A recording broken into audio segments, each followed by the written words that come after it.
Hello guys, এখানে ready হয়ে গেলাম আজকে আবার গণেশ পূজা দেখতে। কালকে ভালো মতন দেখতে পারিনি, তার জন্য আজকে বের হয়েছি। এখানে ছোটো মোটো পূজা হচ্ছে গাইজ, তো বহু সুন্দর প্যান্ডেল বানিয়েছে, খুব সুন্দর হয়েছে, তার জন্য একটু ভিডিও করে নিলাম।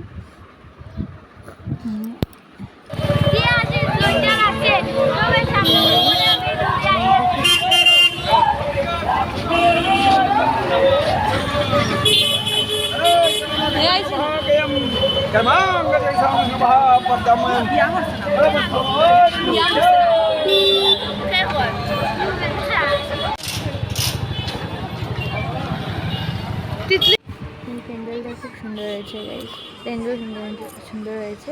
আমার মূর্তিও খুব ভালো লেগেছে, এখানে খুব ভালো লেগেছে গাইস, বহুত সুন্দর হয়েছে। কার কার ভালো লেগেছে আমাকে কমেন্ট করে জানাবেন।